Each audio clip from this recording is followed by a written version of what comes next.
Jane Eyre, by Charlotte Brontë. Chapter 4. From my discourse with Mr. Lloyd, and from the above reported conference between Bessy and Abbot, I gathered enough of hope to suffice as a motive for wishing to get well. A change seemed near. I desired and waited it in silence. It tarried, however. Days and weeks passed. I had regained my normal state of health, but no new allusion was made to the subject over which I brooded. Mrs. Reed surveyed me at times with a severe eye, but seldom addressed me.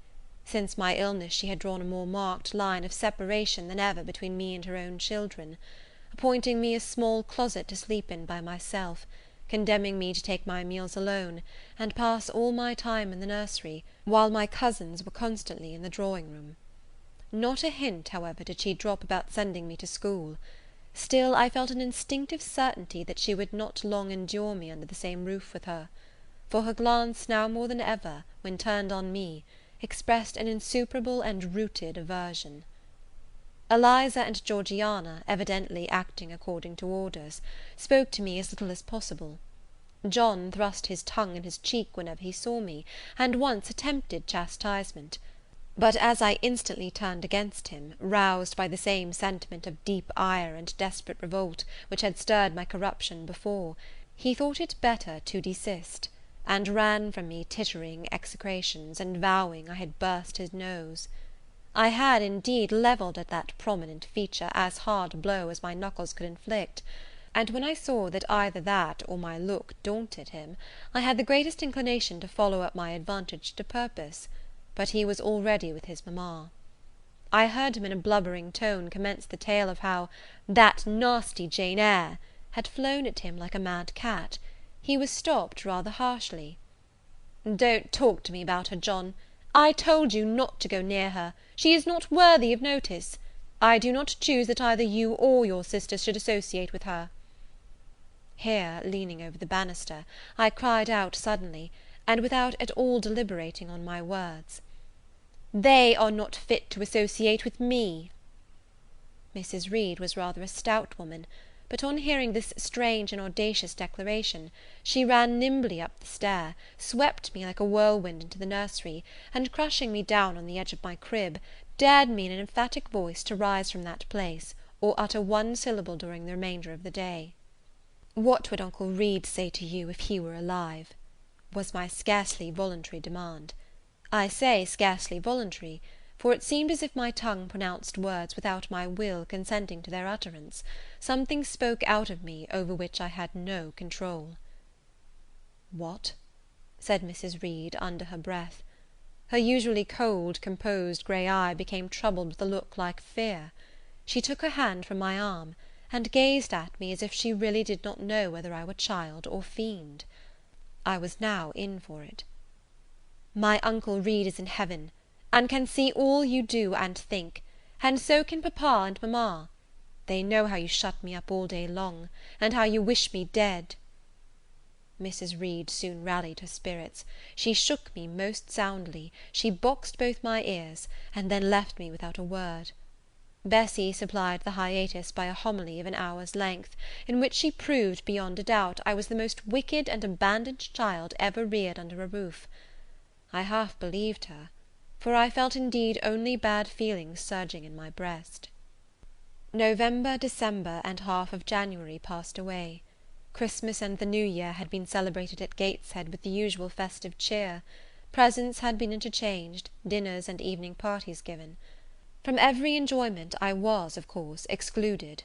My share of the gaiety consisted in witnessing the daily apparelling of Eliza and Georgiana, and seeing them descend to the drawing-room, dressed out in thin muslin frocks and scarlet sashes, with hair elaborately ringleted, and afterwards in listening to the sound of the piano or the harp played below, to the passing to and fro of the butler and footman, to the jingling of glass and china as refreshments were handed, to the broken hum of conversation as the drawing-room door opened and closed. When tired of this occupation, I would retire from the stair-head to the solitary and silent nursery. There, though somewhat sad, I was not miserable.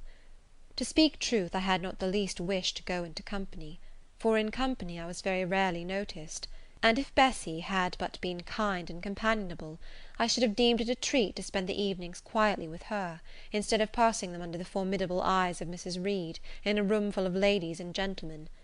But Bessie, as soon as she had dressed her young ladies, used to take herself off to the lively regions of the kitchen and the housekeeper's room, generally bearing the candle along with her. I then sat with my doll on my knee till the fire got low, glancing round occasionally to make sure that nothing worse than myself haunted the shadowy room; and when the embers sank to a dull red, I undressed hastily, tugging at knots and strings as I best might, and sought shelter from cold and darkness in my crib. To this crib I always took my doll. Human beings must love something, and in the dearth of worthier objects of affection, I contrived to find a pleasure in loving and cherishing a faded graven image, shabby as a miniature scarecrow. It puzzles me now to remember with what absurd sincerity I doted on this little toy, half fancying it alive and capable of sensation. I could not sleep unless it was folded in my nightgown, and when it lay there safe and warm, I was comparatively happy, believing it to be happy likewise. Long did the hours seem while I waited the departure of the company, and listened for the sound of Bessie's step on the stairs. Sometimes she would come up in the interval to seek her thimble or her scissors, or perhaps to bring me something by way of supper, a bun or a cheesecake. Then she would sit on the bed while I ate it, and when I had finished, she would tuck the clothes round me, and twice she kissed me, and said, "Good night, Miss Jane." When thus gentle, Bessie seemed to me the best, prettiest, kindest being in the world, and I wished most intensely that she would be always so pleasant and amiable, and never push me about, or scold, or task me unreasonably, as she was too often wont to do. Bessie Lee must, I think, have been a girl of good natural capacity, for she was smart in all she did, and had a remarkable knack of narrative. So, at least, I judge from the impression made on me by her nursery tales. She was pretty, too, if my recollections of her face and person are correct. I remember her as a slim young woman, with black hair, dark eyes, very nice features, and good clear complexion; but she had a capricious and a hasty temper, and indifferent ideas of principle or justice. Still, such as she was, I preferred her to any one else at Gateshead Hall. It was the 15th of January, about 9 o'clock in the morning. Bessie was gone down to breakfast. My cousins had not yet been summoned to their mamma. Eliza was putting on her bonnet and warm garden coat to go and feed her poultry, an occupation of which she was fond, and not less so of selling the eggs to the housekeeper, and hoarding up the money she thus obtained.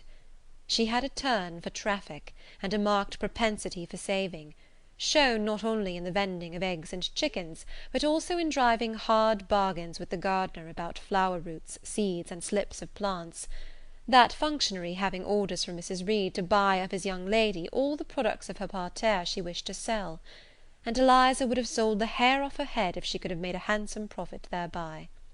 As to her money, she first secreted it in odd corners, wrapping it in a rag or an old curl paper; but some of these hoards having been discovered by the housemaid, Eliza, fearful of one day losing her valued treasure, consented to entrust it to her mother, at a usurious rate of interest, 50 or 60 per cent., which interest she exacted every quarter, keeping her accounts in a little book with anxious accuracy. Georgiana sat on a high stool, dressing her hair at the glass, and interweaving her curls with artificial flowers and faded feathers, of which she had found a store in a drawer in the attic. I was making my bed, having received strict orders from Bessie to get it arranged before she returned; for Bessie now frequently employed me as a sort of under nursery maid, to tidy the room, dust the chairs, etc. Having spread the quilt and folded my night dress, I went to the window seat to put in order some picture books and doll's house furniture scattered there. An abrupt command from Georgiana to let her playthings alone, for the tiny chairs and mirrors, the fairy plates and cups were her property, stopped my proceedings; and then, for lack of other occupation, I fell to breathing on the frost flowers with which the window was fretted, and thus clearing a space in the glass through which I might look out on the grounds, where all was still and petrified under the influence of a hard frost. From this window were visible the porter's lodge and the carriage road, and just as I had dissolved so much of the silver white foliage veiling the panes as left room to look out, I saw the gates thrown open, and a carriage roll through. I watched it ascending the drive with indifference. Carriages often came to Gateshead, but none ever brought visitors in whom I was interested. It stopped in front of the house, the door-bell rang loudly, the newcomer was admitted. All this being nothing to me, my vacant attention soon found livelier attraction in the spectacle of a hungry little robin, which came and chirruped on the twigs of the leafless cherry-tree nailed against the wall near the casement. The remains of my breakfast of bread and milk stood on the table, and having crumbled a morsel of roll, I was tugging at the sash to put out the crumbs on the window-sill, when Bessie came running upstairs to the nursery. "Miss Jane, take off your pinafore. What are you doing there? Have you washed your hands and face this morning?" I gave another tug before I answered, for I wanted the bird to be secure of its bread. The sash yielded, I scattered the crumbs, some on the stone sill, some on the cherry-tree bough; then, closing the window, I replied, "No, Bessie, I have only just finished dusting."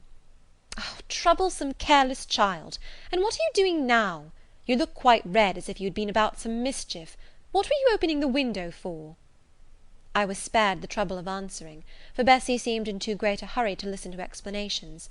She hauled me to the washstand, inflicted a merciless but happily brief scrub on my face and hands with soap, water, and a coarse towel, disciplined my head with a bristly brush, denuded me of my pinafore, and then, hurrying me to the top of the stairs, bid me go down directly, as I was wanted in the breakfast-room.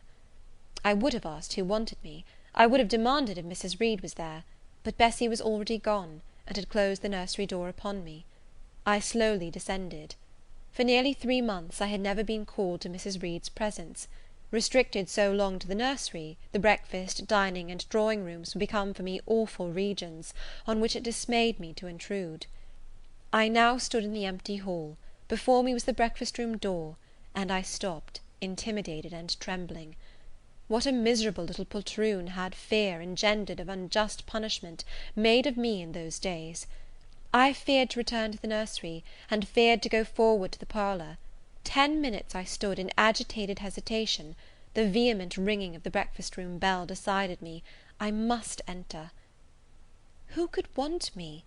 I asked inwardly, as with both hands I turned the stiff door-handle, which, for a second or two, resisted my efforts. What should I see besides Aunt Reed in this apartment? A man or a woman? The handle turned, the door unclosed, and passing through and curtsying low, I looked up at a black pillar. Such, at least, appeared to me at first sight the straight, narrow, sable-clad shape standing erect on the rug. The grim face at the top was like a carved mask, placed above the shaft by way of capital. Mrs. Reed occupied her usual seat by the fireside. She made a signal to me to approach. I did so, and she introduced me to the stony stranger with the words, "This is the little girl respecting whom I applied to you." He, for it was a man, turned his head slowly towards where I stood, and having examined me with the 2 inquisitive-looking grey eyes which twinkled under a pair of bushy brows, said solemnly, and in a bass voice, "Her size is small. What is her age?" 10 years. "So much," was the doubtful answer, and he prolonged his scrutiny for some minutes. Presently he addressed me. "Your name, little girl?" "Jane Eyre, sir." In uttering these words I looked up. He seemed to me a tall gentleman, but then I was very little. His features were large, and they, in all the lines of his frame, were equally harsh and prim.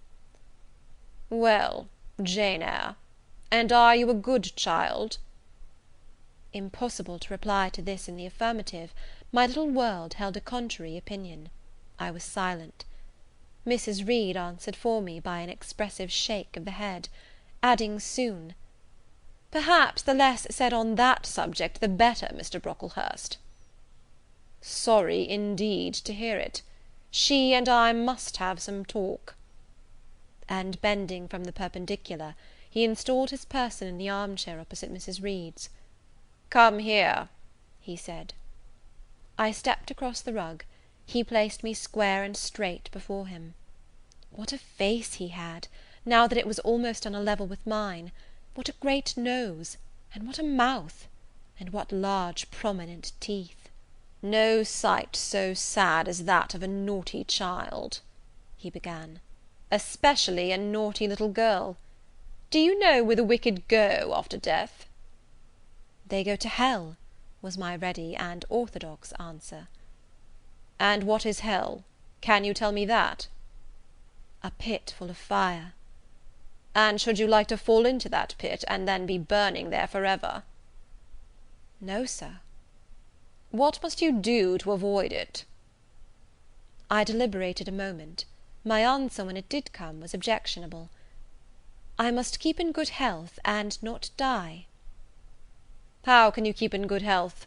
Children younger than you die daily. I buried a little child of 5 years old only a day or two since, a good little child, whose soul is now in heaven.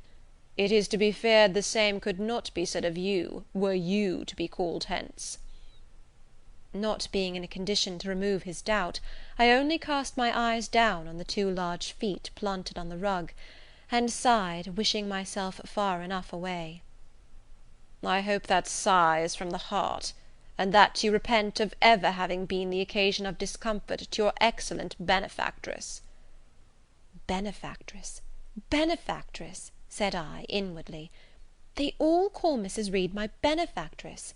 If so, a benefactress is a disagreeable thing." "Do you say your prayers night and morning?"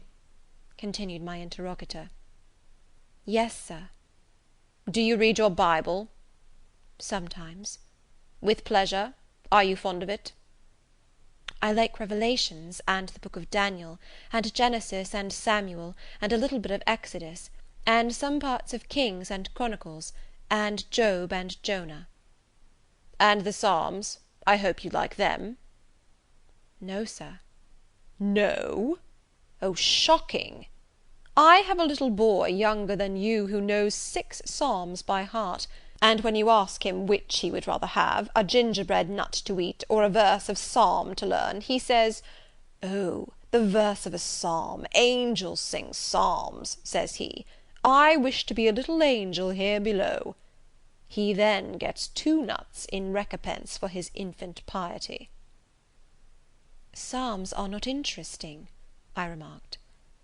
"That proves you have a wicked heart, and you must pray to God to change it, to give you a new and clean one, to take away your heart of stone, and give you a heart of flesh." I was about to propound a question, touching the manner in which that operation of changing my heart was to be performed, when Mrs. Reed interposed, telling me to sit down. She then proceeded to carry on the conversation herself. "Mr. Brocklehurst, I believe I intimated in the letter which I wrote to you 3 weeks ago, that this little girl has not quite the character and disposition I could wish. Should you admit her into Lowood School, I should be glad if the superintendent and teachers were requested to keep a strict eye on her, and above all to guard her against her worst fault, a tendency to deceit.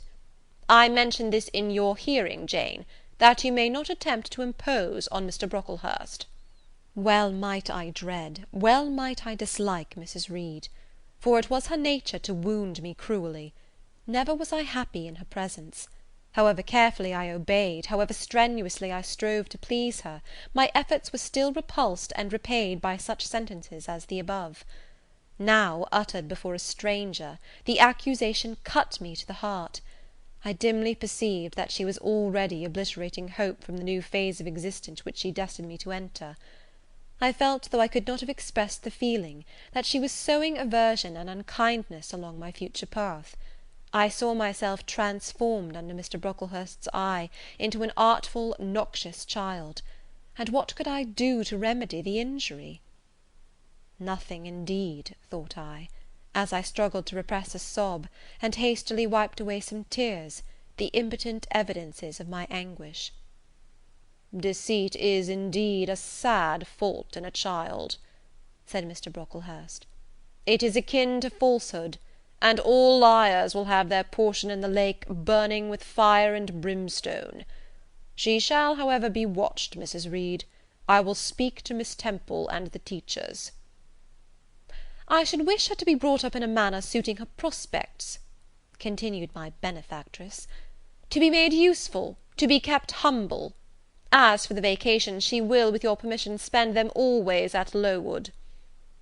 "Your decisions are perfectly judicious, madam," returned Mr. Brocklehurst. "Humility is a Christian grace, and one peculiarly appropriate to the pupils of Lowood. I, therefore, direct that especial care shall be bestowed on its cultivation amongst them. I have studied how best to mortify in them the worldly sentiment of pride, and only the other day I had a pleasing proof of my success.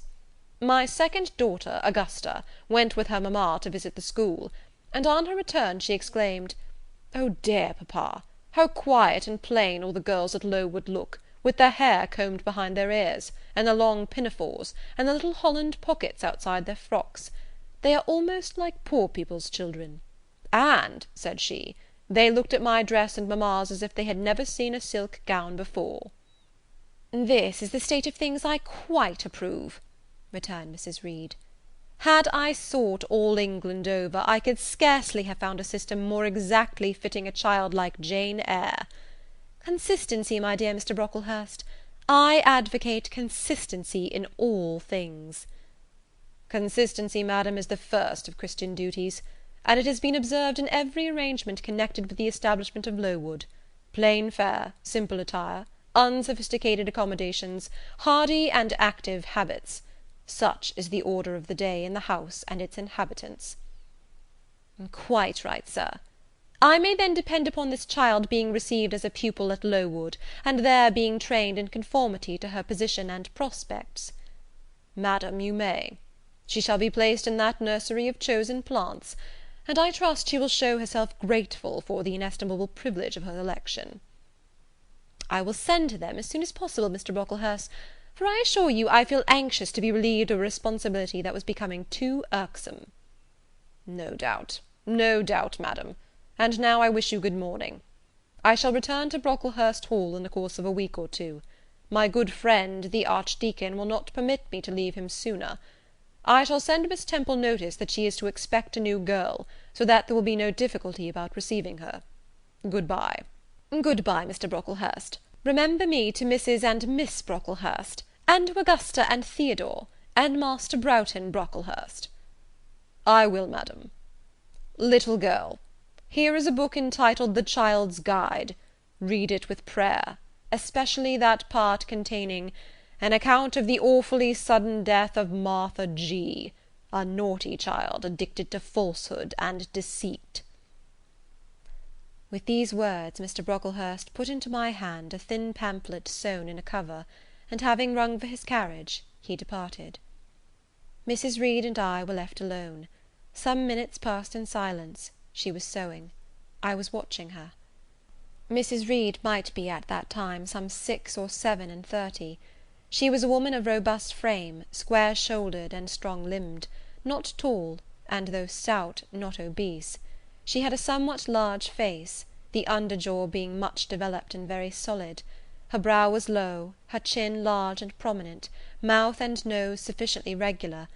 Under her light eyebrows glimmered an eye devoid of ruth. Her skin was dark and opaque, her hair nearly flaxen. Her constitution was sound as a bell. Illness never came near her. She was an exact, clever manager. Her household and tenantry were thoroughly under her control. Her children only at times defied her authority, and laughed to scorn. She dressed well, and had a presence and port calculated to set off handsome attire. Sitting on a low stool a few yards from her armchair, I examined her figure, I perused her features. In my hand I held the tract containing the sudden death of the liar, to which narrative my attention had been pointed as to an appropriate warning. What had just passed? What Mrs. Reed had said concerning me to Mr. Brocklehurst, the whole tenor of their conversation, was recent, raw, and stinging in my mind. I had felt every word as acutely as I had heard it plainly, and a passion of resentment fermented now within me. Mrs. Reed looked up from her work. Her eye settled on mine, her fingers at the same time suspended their nimble movements. "Go out of the room, return to the nursery," was her mandate. My look, or something else, must have struck her as offensive, for she spoke with extreme, though suppressed irritation. I got up, I went to the door, I came back again, I walked to the window, across the room, then close up to her. Speak I must. I had been trodden on severely, and must turn, But how? What strength had I to dart retaliation at my antagonist? I gathered my energies, and launched them in this blunt sentence. I am not deceitful. If I were, I should say I loved you. But I declare I do not love you. I dislike you the worst of anybody in the world except John Reed. And this book about the liar you may give to your girl Georgiana, for it is she who tells lies, and not I."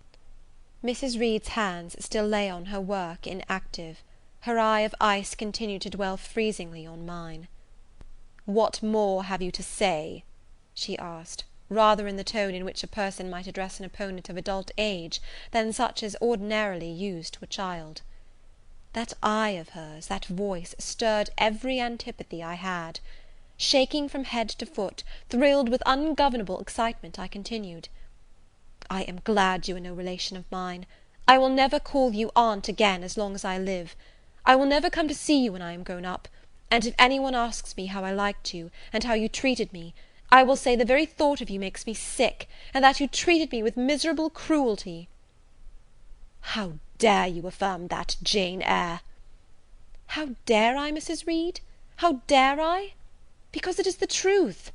You think I have no feelings, and that I can do without one bit of love or kindness; but I cannot live so, and you have no pity. I shall remember how you thrust me back, roughly and violently thrust me back, into the Red Room, and locked me up there to my dying day, though I was in agony, though I cried out, while suffocating with distress, have mercy, Aunt Reed! And that punishment you made me suffer because your wicked boy struck me, knocked me down for nothing. I will tell anybody who asks me questions this exact tale. People think you a good woman, but you are bad, hard-hearted. You are deceitful." Ere I had finished this reply, my soul began to expand, to exult, with the strangest sense of freedom, of triumph, I ever felt. It seemed as if an invisible bond had burst, and that I had struggled out into unhoped-for liberty. Not without cause with this sentiment. Mrs. Reed looked frightened. Her work had slipped from her knee. She was lifting up her hands, rocking herself to and fro, and even twisting her face as if she would cry. "Jane, you are under a mistake. What is the matter with you? Why do you tremble so violently? Would you like to drink some water?" "No, Mrs. Reed." "Is there anything else you wish for, Jane? I assure you I desire to be your friend." "Not you. You told Mr. Brocklehurst I had a bad character, a deceitful disposition, and I'll let everybody at Lowood know what you are, and what you have done." "Jane, you don't understand these things. Children must be corrected for their faults." "Deceit is not my fault," I cried out in a high, savage voice. "But you are passionate, Jane, that you must allow. And now return to the nursery, there's a dear, and lie down a little." "I am not your dear. I cannot lie down. Send me to school soon, Mrs. Reed, for I hate to live here." "I will indeed send her to school soon," murmured Mrs. Reed sotto voce, and gathering up her work, she abruptly quitted the apartment. I was left there alone, winner of the field. It was the hardest battle I had fought, and the first victory I had gained. I stood a while on the rug where Mr. Brocklehurst had stood, and I enjoyed my conqueror's solitude. First I smiled to myself and felt elated, but this fierce pleasure subsided in me as fast as did the accelerated throb of my pulses. A child cannot quarrel with its elders as I had done, cannot give its furious feelings uncontrolled play as I had given mine, without experiencing afterwards the pang of remorse, and the chill of reaction. A ridge of lighted heath, alive, glancing, devouring, would have been a meet emblem of my mind when I accused and menaced Mrs. Reed. The same ridge, black and blasted after the flames are dead, would have represented as meetly my subsequent condition, when half an hour's silence and reflection had shown me the madness of my conduct, and the dreariness of my hated and hating position. Something of vengeance I had tasted for the first time.